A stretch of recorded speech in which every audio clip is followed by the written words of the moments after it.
सच्चे दरबार की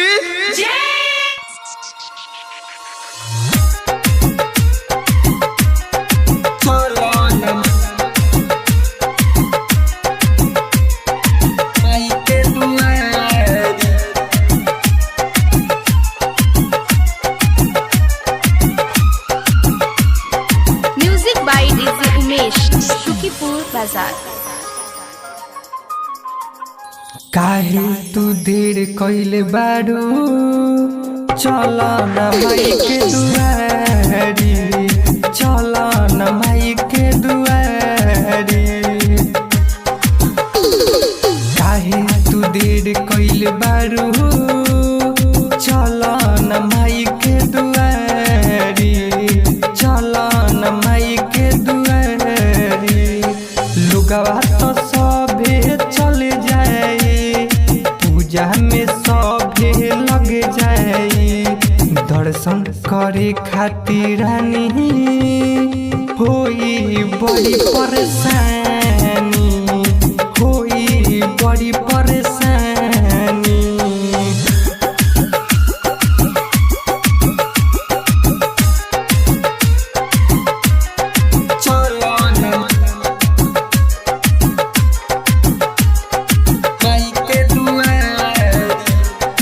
music by DJ Umesh Shukipur Bazar.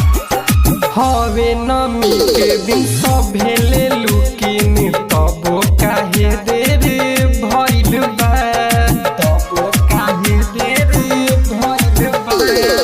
हवे नमी के दिन सभे ले लुकिन, तबो काहे देर भइल बा।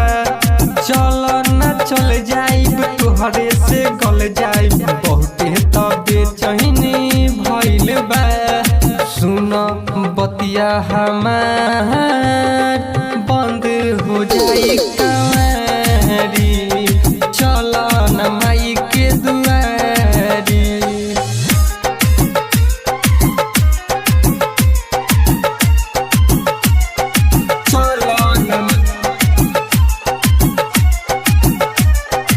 Music by DJ Umesh Shukipur Bazar. Ganga जी के जलली ह दर्शन तू कली ह, खुश हुई है तू पे माता रानी हो, खुश हुई है तू पे माता रानी हो। गंगा जी के जलली ह दर्शन तू कली ह, खुश हुई है तू पे माता रानी हो। जहाँ रहबू खुश रहबू, घरवो से सुख रहबू, इतना तो हम जानतानी हो। अरे आकाश तो से कहे करत रह माई के गुहार।